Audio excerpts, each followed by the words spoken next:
नमस्कार, मैं हूं संजय शर्मा। आप देख रहे हैं 4 पीएम न्यूज नेटवर्क।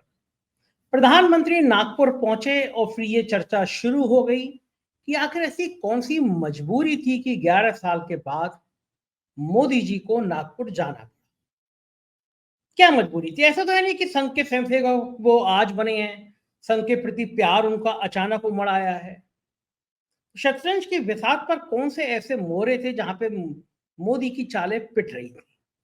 यहाँ पे मोदी का वजीर घिर गया था। क्या योगी आदित्यनाथ ने वास्तव में मोदी को परेशान कर दिया? ये बड़ा सवाल है, सोशल मीडिया पे चर्चा का विषय। क्या संघ के बार बार हमले इसने समझा दिया कि अब मोदी उतने ताकत में नहीं है कि वो संघ के हमलों को झेल ले? और क्या कि मोदी को समझ में आ गया था कि जेपी नड्डा ने जो कहा था लोकसभा चुनाव से पहले कि अब हमको संघ की जरूरत नहीं है, ये बात संघ को चुभ गई और संघ इसके बाद आर पार करने की स्थिति में आ गया। बहुत सारे सवाल हैं और बड़ा सवाल यह है कि भारतीय जनता पार्टी का अगला अध्यक्ष कौन होगा। वो मोदी की पसंद का होगा या वो संघ की पसंद का होगा?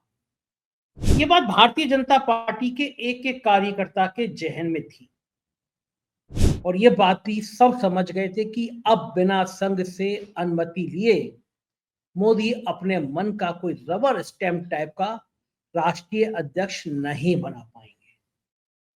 और इस बीच में जब लगातार खबरें आई कि योगी आदित्यनाथ संघ के करीब जाना चाहते हैं, तो मोदी और परेशान हो गए। देश के जो आर्थिक हालात हैं, जो अमेरिका ने अपमान किया, बेइज्जत किया, वो सब चीजें इस बात की तरफ इशारा कर रही थी कि अब कहीं ना कहीं मोदी की सत्ता को खतरा होने लगा। जो विश्व गुरु की इमेज थी, जो विश्व गुरु की छवि थी, वो कहीं ना कहीं टूटने लगी। और इस टूटी हुई छवि को बचाने के लिए कहीं ना कहीं मोदी के लिए ये बहुत जरूरी था कि वो अब संघ की शरण में चले जाएं, वरना मोदी का सिंहासन कहीं ना कहीं डगमगाने लगा। पहली बार 11 साल के बाद पहुंचे मोदी और बड़ा सवाल ये हुआ कि संघ प्रमुख ने मोदी को झुका लिया। मोहन भागवत ने जो तीखे तीखे हमले किए थे कि किसी व्यक्ति को भगवान नहीं समझ लेना चाहिए, आपको याद होगा वो तीखे तीखे हमले। और जब योगी अति आत्मविश्वास से भर गए थे, उस समय भी मोहन भागवत ने योगी के कुछ कट करने के लिए कहा था कि कई लोग ऐसे हो गए हैं जो राम मंदिर के बाद कई जगह मंदिर मस्जिद के विवाद को खड़ा करके सोच रहे हैं कि वो हिंदू नेता हो जाएंगे। ये छवि भी ठीक नहीं है। बीच में औरंगजेब वाले मामले विवाद के में भी संघ ने कहा कि ये कोई विवाद का मुद्दा नहीं है। ये तमाम मुद्दे ऐसे थे जिसमें बीजेपी बड़ी कंफ्यूज थी, उसको समझ नहीं आ रहा। लेकिन सबसे बड़ा मुद्दा राष्ट्रीय अध्यक्ष के नाम का था कि राष्ट्रीय अध्यक्ष कौन हो। जेपी नड्डा को भेजा गया संघ की बैठक में और मेरे सूत्र बता रहे हैं कि उसमें जेपी नड्डा को बहुत खरी खरी सुनाई गई।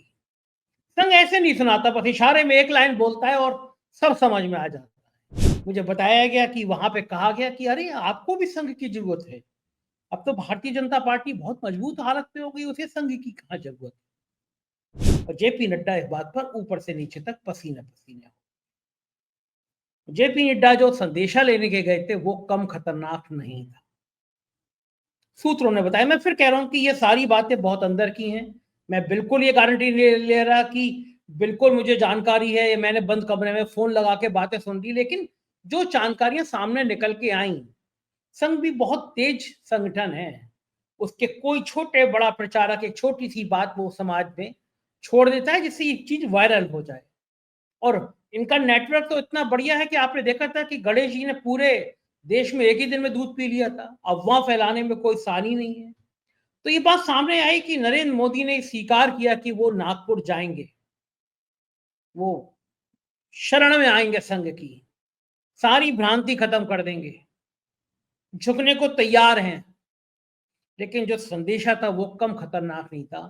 संदेशा था कि अब समय आ गया है जब संघ को भी सोचना चाहिए कि बिना भाजपा के उसके लिए भी अब रास्ता आसान नहीं है। कांग्रेस आमतौर पर संघ पे इस तरह तीखा हमला नहीं बोलती थी जैसा राहुल गांधी बोलने लगे।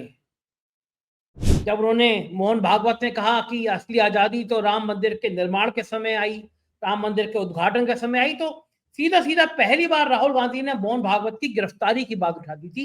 इससे पहले कांग्रेस के किसी नेता ने इस हद तक जाके बात नहीं करी थी कि मोहन भागवत को गिरफ्तार कर लिया जाए। और इस बीच में नरेंद्र मोदी के लिए ये संदेशा तो भिजवाया, लेकिन नरेंद्र मोदी के लिए चिंता की अंदरूनी बात योगी आदित्यनाथ की बढ़ती हुई ताकत थी, और ये अमित शाह के लिए लगातार चुनौती बन रही थी। मोदी जान रहे थे कि अगर अब योगी आदित्यनाथ को नहीं रोका गया, अब अगर योगी आदित्यनाथ से दो चार बातें साफ साफ नहीं की गई, तो भविष्य में उनको सीधी चुनौती मिल जाएगी। और जिस तरह संघ नाराज है कि एक से एक उनके चहेते नेताओं को किनारे किया गया, चाहे वो वसुंधरा हो, चाहे वो शिवराज हो, उसके बाद उन संघ ने भी बड़ी सफाई से योगी आदित्यनाथ के ऊपर जो हाथ रखना शुरू किया। भले संदेशों में कुछ चुनौती हो, लेकिन दूसरी तरफ योगी आदित्यनाथ के सिर पर हाथ रखना शुरू किया, उसने भी बहुत बेचैन कर रखा था मोदी को। मेरे सूत्र बता रहे हैं कि जेपी नड्डा के मार्फत संदेशा भिजवाया गया कि आप जो कहेंगे हम वो करने को तैयार हैं, लेकिन अब इस समय इस देश को, इस समय भारतीय जनता पार्टी को जरूरत है कि कोई ऐसा राष्ट्रीय अध्यक्ष बने जो अपने कड़े नेतृत्व के लिए जाने जाए, जिससे कार्यकर्ता मजबूती के संग काम करें। और वो नाम, मेरी जानकारी में वो नाम अमित शाह का सुझाया गया, जेपी नड्डा के माध्यम से कहलाया गया कि आप अमित शाह को राष्ट्रीय अध्यक्ष बना दीजिए गृह मंत्री के साथ साथ।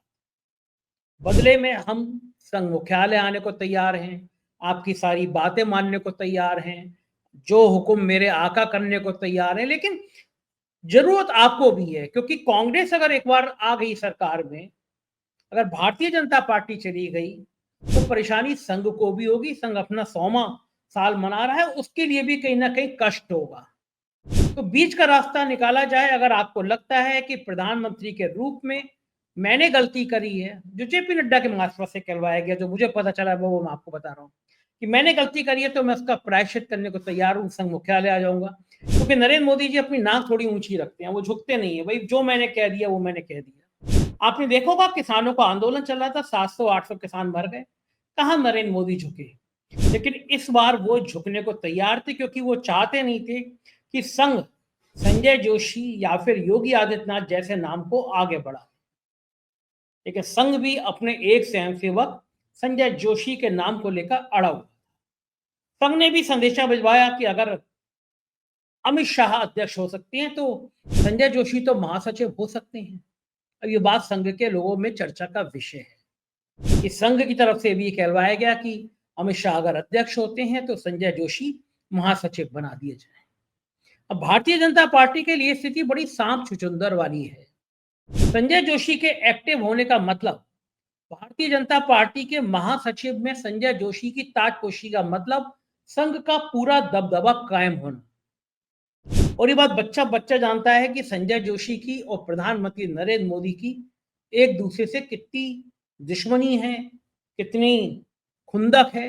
एक मिनट को नरेंद्र मोदी संजय जोशी को बर्दाश्त नहीं कर सकते। लेकिन अब ये हालत धीरे धीरे योगी आदित्यनाथ की भी बनती जा रही है। अब बड़ा मुश्किल था मोदी और शाह के सामने ये स्वीकार करना कि वो संजय जोशी को चुने या फिर वो योगी आदित्यनाथ को चुने। रास्ता ही निकला कि कम से कम पहले प्रधानमंत्री नागपुर जाएं, संघ दफ्तर जाएं, महान पुरुष हैं संघ के, उनके यहाँ उनकी प्रतिमा पर नमन करें, मोहन भागवत जी के साथ बड़ा व्यक्तिगत तालमेल करें, दिखाएं, तो शायद कोई आगे रिश्तों की बर्फ पिघले। लेकिन इस चीज से जो सबसे बड़ा नुकसान हुआ वो ये हुआ कि जो 56 इंच के सीने का दावा करते थे मोदी, तो ये परवाह ही नहीं करते थे संघ नाम की कोई संस्था है। वहां जाकर 11 सालों में पहली बार जाकर ये संदेशा तो चला गया कि अब मोदी कमजोर हो गए हैं, अब ब्रांड मोदी उतना ताकतवर नहीं रहा। ये बात सब में चली गई। कांग्रेस ने भी मजाक उड़ाई, जो संदेशा लिखा उसमें पवन खेड़ा ने गलतियां निकाल दी कि कम से कम ये भाषा तो, ये शब्द तो ठीक कर लेते, ये चूक क्यों कर गए। जाहिर है कि ये रास्ता इस दौर में प्रधानमंत्री के लिए आसान नहीं है। आम जनमानस के अंदर समझ में आ गया है कि वो आपको औरंगजेब के नाम पर लड़ाएंगे, आपको हिंदू मुसलमान के नाम पर लड़ाएंगे। भले वो दूसरी तरफ योगी आदित्यनाथ इस तरह की नफरत की भाषा बोलेंगे, मोदी जी 32 लाख लोगों को ईदी भिजवाएंगे, लेकिन रास्ता सबका एक है। अब मुझे बताइए, आप 32 लाख लोगों को ईदी भिजवा रहे हैं और गिरिराज जैसे लोगों को अपने मंत्रिमंडल में रखे हुए हैं जो हर समय जहर उगलते रहते हैं। क्यों क्यों इजाजत दे रहे हैं योगी आदित्यनाथ को हर जगह इस तरह की बात करने की, हर जगह संबल के मुद्दे को बैठाने की? नागपुर की हिंसा इस बात का उदाहरण है। संघ को लगा कि उसके अपने घर में, अपने गृह नगर में ये हिंसा हो गई। महाराष्ट्र के लिए चुनौती है नागपुर। देवेंद्र फडणवीस जो संघ के बड़े प्यारे हैं, उनके लिए बड़ी चुनौती थी कि उनके घर से चंद कदम दूर पे हिंसा हो गई। अब वो रटा रटाया जवाब कि वो बाहर के लोग थे, भारी शक्तियां हैं। ये तो अच्छा हुआ कि किसी ने कह दिया कि पाकिस्तान के लोग आके नागपुर में हिंसा कर गए। यहाँ तो हर बात में तुरंत तुरंत पाकिस्तान नजर आ जाता है ना। क्योंकि अब ये सवाल उठ रहा है कि अगर सब कुछ बाहर के लोग आके कर जा रहे हैं तो आपकी आंतरिक सुरक्षा क्या कर रही है, आपके डोभाल साहब क्या कर रहे हैं? तो ये मोदी जी को समझ में आ गया है कि ये वो दौर है जब मध्यम वर्गीय परिवार भी सर उठाने लगा है, कहने लगा है कि उसके हक मारे जा रहे हैं, महंगाई जीने नहीं दे रही है, परेशानियां बहुत बढ़ गई हैं। तो ये वो दौर ऐसा आ गया जब मोदी की सत्ता को सीधे सीधे अंदर से और बाहर से चुनौतियां मिलना शुरू हो गई। तो जाहिर है कि ऐसे वक्त में अगर संघ भी थोड़ी सी अपनी शान दिखा देता, थोड़ा सा अपना पेश कर देता, तो मोदी के लिए चुनौती और बढ़ जाती। अभी भी पत्ते साफ नहीं है। ये हम नाम हवा में है कि अमित शाह बनेंगे या योगी आदित्यनाथ के नाम पे विचार होगा, संजय जोशी महासचिव होंगे नहीं होंगे, सब बातें हवा में है, लेकिन चर्चा में है। इनको नकारा नहीं जा सकता। ये भी हो सकता है कि कोई बहुत अनजान नाम पे ऐसे पे सहमति बन जाए, चलिए बीच का रास्ता निकाल लेते हैं, एक दलित चेहरे को हम लोग राष्ट्रीय अध्यक्ष बना देते हैं। बंद कमरे में बैठक इसीलिए नहीं की गई, मैसेज नहीं देना चाहते थे, क्योंकि मैसेजों का, संदेशों का आदान प्रदान तो हो चुका। अब वो ये मैसेज नहीं देना चाहते थे कि हमारी अध्यक्ष को लेकर बंद कमरे में बैठक हुई, क्योंकि इससे और खिल्ली उड़ती और मजाक उड़ती। लेकिन ये तो सब मान रहे हैं कि राजनीति की इस चौसर पर पहली बाजी संघ ने लिख दी, मोदी को झुका के लिख दी। सबकी निगाह बनी हुई है कि भारतीय जनता पार्टी का राष्ट्रीय अध्यक्ष कौन होगा। संजय जोशी का वनवास खत्म होगा नहीं होगा, सारी सुई की घड़ियां इस समय संजय जोशी के पास आकर टिक गई हैं। सब लोग जानना चाहते हैं कि संजय जोशी की अब हैसियत क्या होगी, और यह नाम है जो मोदी और शाह की धड़कनें बढ़ाता है। सब ये जानना चाहते हैं कि क्या वास्तव में ऑपरेशन योगी चलाने की नौबत आएगी, क्योंकि सब ये मान रहे हैं, राजनीतिक चर्चा ये है कि अप्रैल के महीने में कोई उत्तर प्रदेश में बड़ा ऑपरेशन हो सकता है। लोग ये भी जानना चाहते हैं कि क्या योगी को लेके मोहन भागवत और मोदी के बीच में कोई बातचीत हुई? क्या मोदी ये बात भागवत को समझाने में सक्षम रहे कि उत्तर प्रदेश के हालात बिगड़ते जा रहे हैं, पिछड़ों और दलितों में खराब संदेश आ रहा है? रामजी लाल सुमन के घर पर जिस तरह एक जाति विशेष ने हमला किया, उससे दलितों में बहुत नाराजगी है। मुख्यमंत्री भी खुद भी राजपूत समाज से आते हैं। पिछड़े और दलित मान रहे हैं कि उत्तर प्रदेश में उनकी अनदेखी हो रही है। ये बात भी संघ को और भारतीय जनता पार्टी को चिंता में डाल रही है। और ये सब भी जानते हैं कि अगर ये स्थिति रही तो 1.5 साल बाद, 2 साल में इसलिए नहीं कह रहा कि 1.5 साल बाद लगभग उत्तर प्रदेश में चुनाव पूरे मूड में होंगे, पूरे चुनाव अपने जोश में होंगे। ऐसे हालात में कोई पत्ता पिटा तो मुसीबत हो जाएगी। मोदी इस बात को भी जानते हैं, ये सांप्रदायिकता का जो नंगा नाच हो रहा है, ये रोज जो मुसलमानों को अपमानित करने वाली बात हो रही है, ये सामान्य हिंदू भी पसंद नहीं कर रहा। वो नहीं चाह रहा कि देश का माहौल इस तरह खराब किया जाए। ये बार बार उन्माद फैलाने वाली बातें कहीं भाजपा को भारी न पड़ जाए, इस बात का भी डर है। ये सारी बातें इस समय पॉलिटिकल खेमे में चर्चा का विषय है। कुछ ही दिनों में पता चल जाएगा कि आखिर खेल क्या था, खेल के पीछे का खेल क्या था। तब तक आप बने रहिए 4PM न्यूज नेटवर्क के साथ। देश में और विदेश में रहने वाले सभी साथियों को ईद की बहुत बहुत हार्दिक शुभकामनाएं। ईद प्यार का त्योहार है, गले मिलिए, एक दूसरे के साथ सेवइये खाइए। उम्मीद करेंगे आप और आपका परिवार पूरे मन के साथ ईद मनाएगा। शुक्रिया, थैंक यू।